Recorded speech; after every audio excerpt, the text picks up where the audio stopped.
Hello everyone, this is Vartika. Welcome to my channel. आज हम इस वीडियो में बात करेंगे एक पर्टिकुलर डेटा स्ट्रक्चर के बारे में, उससे रिलेटेड टर्मोलॉजी क्या है और उसका यूज कहाँ कहाँ होता है, हम उसके बारे में बात करेंगे। तो जिस डेटा स्ट्रक्चर के बारे में हम बात करेंगे वो डेटा स्ट्रक्चर है स्टैक। अगर बात करें तो हम प्रीवियस वीडियो में भी डिस्कस किया था कि स्टैक कैसा डेटा स्ट्रक्चर है। ये एक ऐसा डेटा स्ट्रक्चर है जो लीफो एल्गोरिथम फॉलो करता है, जैसे कि लास्ट इन फर्स्ट आउट। हम लोग ने डिस्कस किया था कि स्टैक के अंदर, स्टैक का मतलब एक के ऊपर एक चीज। तो इसमें क्या था कि अगर हमें कोई नई चीज डालनी है तो ऊपर की तरफ डालेंगे, निकालनी है तो भी ऊपर से निकालेंगे, और उस एंड को हम कहते हैं टॉप, जिसको हम एक्सेस करते हैं। और इंसर्शन और डिलीशन दोनों टॉप एंड से ही होते हैं। अब अगर हम बात करें कि स्टैक से रिलेटेड टर्मोलॉजी क्या है, तो सबसे पहला टर्म जो स्टैक से रिलेटेड है वो है पुश। पुश का मतलब होता है, पुश कोई नई चीज नहीं है, पुश का सीधा सा मतलब होता है इंसर्शन। ठीक है, इंसर्शन ऑफ न्यू एलिमेंट। हमेशा ध्यान रखिएगा कि स्टैक के केस में इंसर्शन और डिलीशन ये टर्म्स रिप्लेस हो जाते हैं नए टर्म्स से। सो पुश ऑपरेशन का मतलब सीधे से एक एलिमेंट स्टैक के अंदर ऐड करना, इंसर्ट करना। जैसे कि हम ये देख सकते हैं कि ये हमारा स्टैक है, एक नई वैल्यू हमने इसमें ऐड करी, तो कहाँ पे ऐड हो रही है? Top most. तो हमारा ये ई जो है टॉप पे आ गई है। इस ऑपरेशन को हम कहते हैं पुश ऑपरेशन। दूसरा ऑपरेशन है पॉप ऑपरेशन। पुश का रिवर्स। पुश में हम डाल रहे थे, इसमें हम निकाल रहे हैं। टॉप एलिमेंट हमारा क्या है? ई। तो हमने जो एलिमेंट सबसे पहले निकाला वो क्या निकल के आया? ई। This is called deletion. तो डिलीशन को हम यहाँ पे पॉप कहते हैं स्टैक के केस में। तीसरा टर्म है पीक।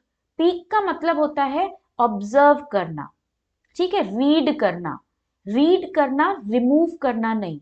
तो टॉप पे जो वैल्यू है, जब हम उसको सिर्फ देखते हैं, यूज करते हैं, रिमूव नहीं करते हैं, तो उसको कहते हैं पीक।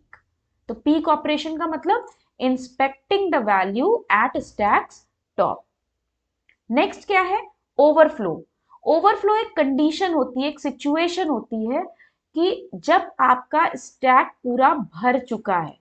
ठीक है, स्टैक आपका पूरा भर चुका है, अब उसमें कोई भी नई एलिमेंट, कोई नई वैल्यू ऐड नहीं हो सकती। तो इस सिचुएशन को हम कहते हैं ओवरफ्लो। पाइथन के केस में अगर हम लिस्ट के थ्रू अपना स्टैक बनाते हैं तो उस केस में ओवरफ्लो की सिचुएशन नहीं होती है।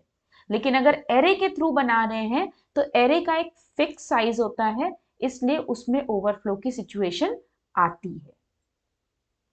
नेक्स्ट कंडीशन है अंडरफ्लो। ये भी एक कंडीशन है, ये भी एक सिचुएशन है। कौन सी सिचुएशन? जब आपका स्टैक पूरी तरह से खाली है, उसमें कोई वैल्यू नहीं है और आप उसमें से एक वैल्यू निकालने की कोशिश करते हो, तो इस सिचुएशन को कहा जाता है अंडरफ्लो। अगर हम एप्लीकेशंस की बात करें, यानी कहां कहां पे स्टैक हमारा यूज हो रहा है, तो एक बहुत ही कॉमन एप्लीकेशन है स्टैक का, लाइन को रिवर्स करना। फॉर एग्जाम्पल, जैसे अगर हमारी एक लाइन है, सपोज करिए हमें लिखना है राम। ये एक वर्ड है, इसको हमें स्टैक में लिखना है। ये हमारा स्टैक है। ठीक, तो इसमें सबसे पहले हमने लिखा आर, तो आर यहां आया 0 इंडेक्स पे, फिर 1 है, फिर 2 इंडेक्स है। ए कहां आया? इस पे। फिर नेक्स्ट कहां आया? एम यहां पे आया।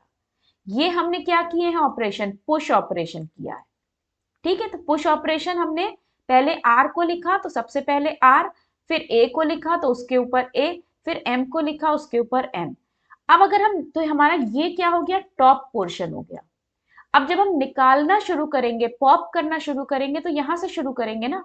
तो पहली वैल्यू मिली एम, दूसरी वैल्यू मिली ए, तीसरी वैल्यू मिली आर। तो ये क्या हो गया? जो हमने लिखा था उसका ऑपोजिट हो गया, रिवर्स हो गया। ये एक एप्लीकेशन है स्टैक का। नेक्स्ट एप्लीकेशन है पॉलिश स्ट्रिंग।